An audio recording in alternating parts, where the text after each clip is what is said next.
আসসালামু আলাইকুম প্রিয় চাকরি প্রত্যাশী ভাই এবং বোনেরা, এই মুহূর্তে যে যেখান থেকে আমাকে দেখতে পাচ্ছেন সবাইকে আন্তরিক অভিনন্দন এবং শুভেচ্ছা জানিয়ে শুরু করছি আজকের ভিডিও। বরাবরের মতো রিকোয়েস্ট থাকবে, প্লিজ এই ভিডিওতে একটা লাইক করে দিবেন এবং অবশ্যই চ্যানেলের প্রথমবার হয়ে থাকলে চ্যানেলটি সাবস্ক্রাইব করে পাশে থাকার জন্য বিনীত অনুরোধ জানাচ্ছি। আজকে যে বিষয়টা নিয়ে কথা বলবো অলরেডি ভিডিওর টাইটেল এবং থাম্বনেল দেখে বুঝে গেছেন এক্স্যাক্টলি। আজকে শুক্রবার, অনেকেরই পরীক্ষা ছিল।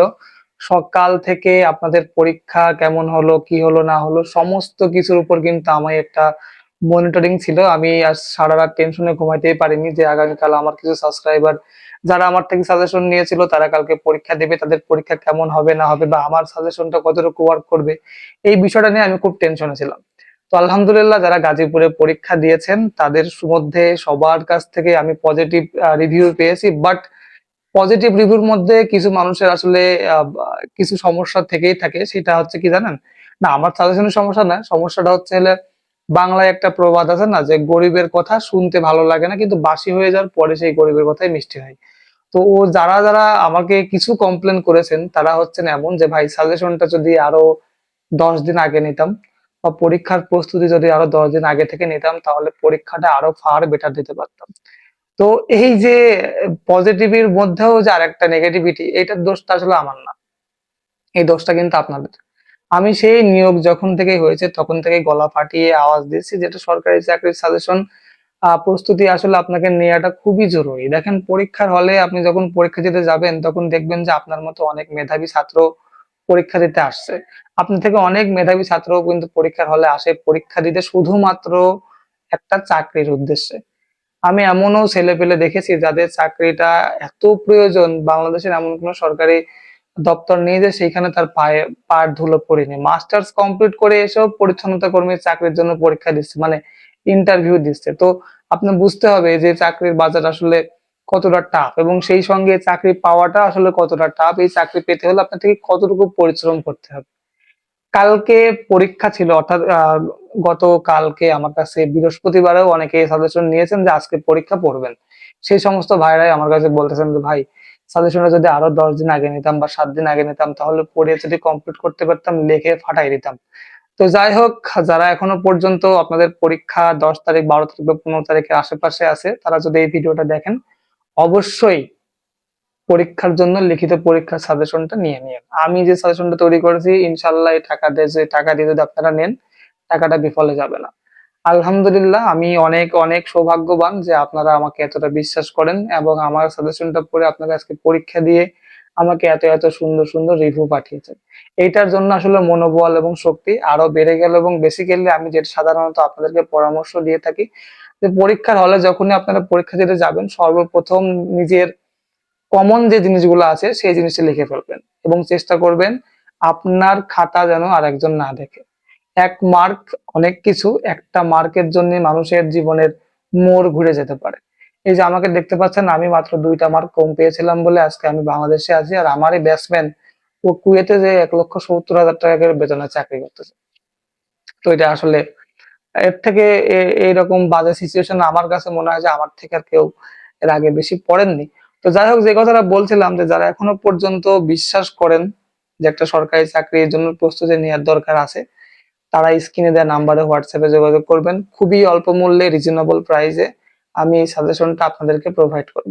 এই সাজেশনটা আপনারা কেন নেবেন, কি জন্য নেবেন, এখন আর বিস্তারিত বলার কোনো প্রয়োজন নেই। আমি বিগত ভিডিওতে বলেছি। যদি ভালো লাগে, যদি বিশ্বাস হয় তাহলে নিতে পারেন। আমার কাছ থেকে নেবেন বিষয়টা এরকম না। যেখান থেকে আপনার ইচ্ছা হয় যে বিষয় নিয়ে আসলে যে যেরকম এক্সপার্ট আপনার কাছে মনে হয় যে এই বিষয়টা নিয়ে না এই বেশি এক্সপার্ট, আপনি তার কাছ থেকে নিতে পারেন।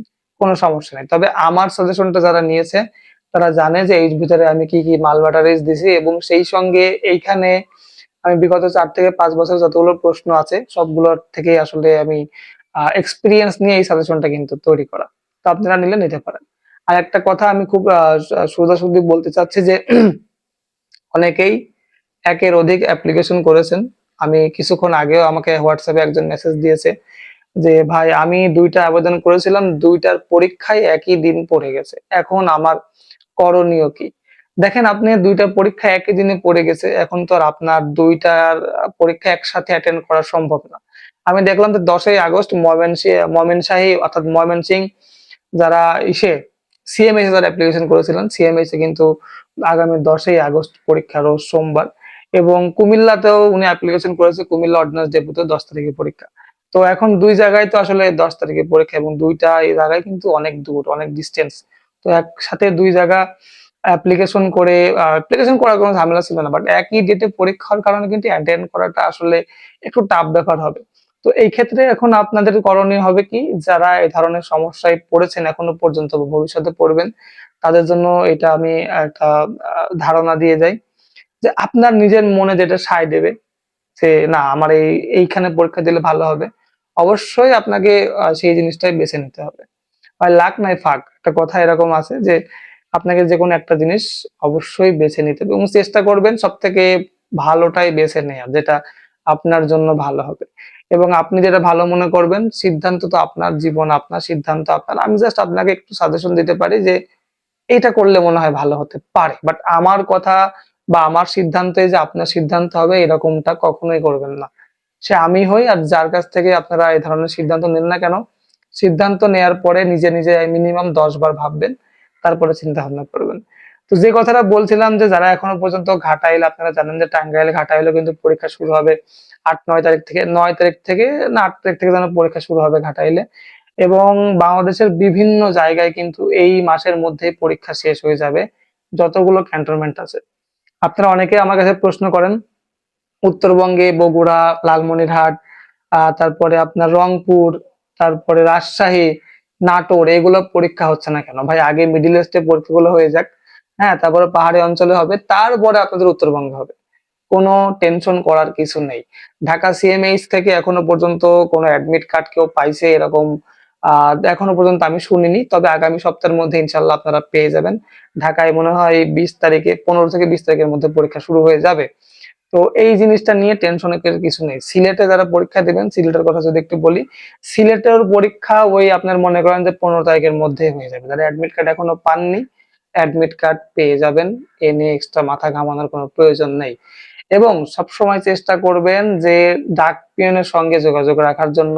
আপনার হোম ডিস্ট্রিক্ট, ডিস্ট্রিক্ট লেভেলে যে ডাকঘর গুলো আছে বা যে পোস্ট অফিস গুলো আছে, ওইখানে যে ডাক পিয়ন আছে তাদের সঙ্গে চেষ্টা করবেন যে যোগাযোগ করা, যাতে ফেরত খাম আসলে সাথে সাথে আপনাকে তারা জানিয়ে দেয়।